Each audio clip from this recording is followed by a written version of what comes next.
بعض مصلحتیں ہمیں بہت دیر سے سمجھ آتی ہیں۔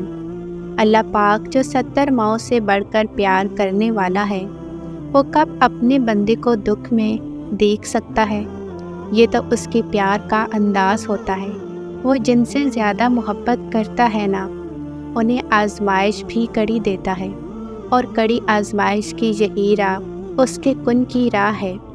جب بندہ اس کے راستے کی تمام صعوبتیں جھیل کر اس تک پہنچتا ہے نا، تو وہ اپنے بندے کو تھام لیتا ہے، اور اس کا ساتھ اور مدد ہر رنج مٹا دیتی ہے۔ بالکل اس مسافر کی طرح جو صحرا کی وسعت میں پیاس سے ہلکان ہو رہا ہو، اور اچانک اسے ٹھنڈے گھنے سائے میں بہتا ہوا پانی کا چشمہ مل جائے تو اس کی خوشی دیدنی ہوگی۔ اور آزمائش اللہ پاک تکلیف دینے کے لیے نہیں، کچھ سکھانے کے لیے بھیجتا ہے۔ جتنا جلدی سیکھ لو گے اتنی جلدی دور ہوگی۔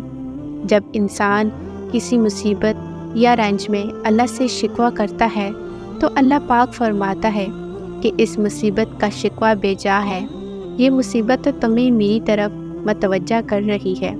تمہیں شکوہ تو میری اس نعمت سے ہونا چاہیے جو تمہیں مجھ سے بے نیاز کرتی ہے۔ جب بھی تقدیر سے شکوہ ہونے لگے تو یہ یاد رکھو کہ شیطان کا پہلا وار ہے، اس کے بعد وہ تمہیں مایوسیوں کے اندھیروں میں بہت سہولت کے ساتھ لے جائے گا۔ اس لیے قسمت سے شکوہ نہ کرو، امید کا دامن ہاتھ سے نہ چھوڑو، اور اللہ رب العزت کی ذات پر کامل یقین رکھو۔ وہ چاہے تو سب کر سکتا ہے۔ اللہ پر بھروسہ رکھو، وہ موقع دے رہا ہے تو اس کو منا لو۔ اپنی ساری فریادیں اس کو سنا دو اور بتا دو کہ بہت امید اور یقین سے مانگ رہی ہو، اور معجزوں کے بغیر واپس نہیں لوٹنا چاہیے، پھر چاہے ساری زندگی اس کی چوکھٹ پر بیٹھنا کیوں نہ پڑے۔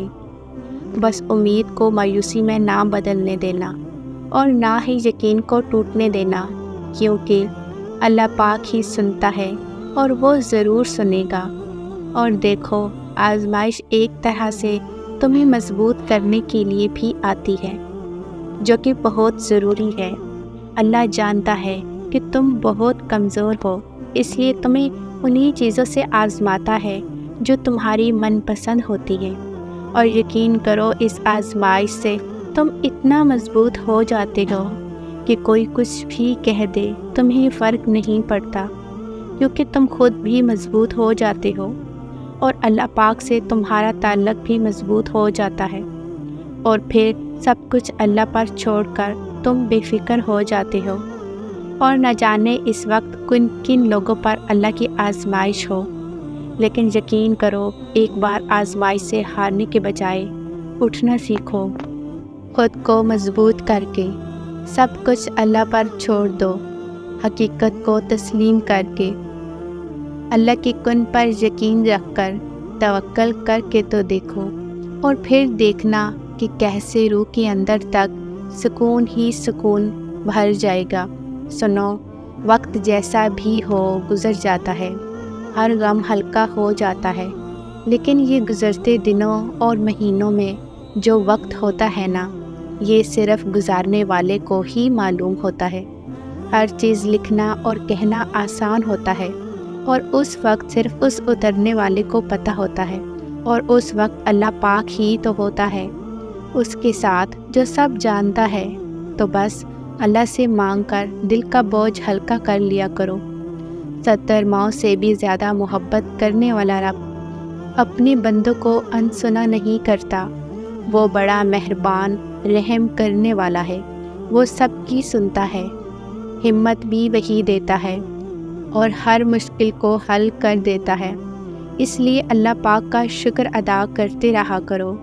نہ جانے کتنے خطرات تمہارے پاس آنے سے پہلے پلٹ جاتے ہیں، کتنے ہی دکھ تمہیں چھو کر گزر جاتے ہیں، کتنی خوشیاں بن مانگے تمہارے قدموں میں رکھ دی جاتی ہیں، اور کتنا سکون تمہارا مقدر بنا دیا جاتا ہے۔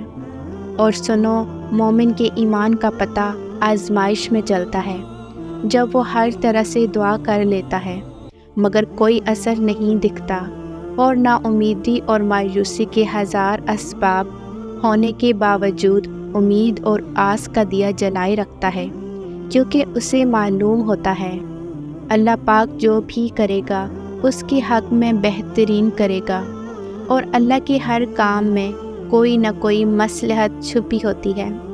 بڑی شان ہے اس ذات کی جس کے ہاتھ میں ساری بادشاہی ہے، اور وہ ہر چیز پر پوری طرح قادر ہے، جس نے تمہیں آزمائش اس لیے دی تاکہ وہ تمہیں آزمائے کہ تم میں سے کون عمل میں زیادہ بہتر ہے، اور وہی ہے جو مکمل اقتدار کا مالک اور بخشنے والا ہے۔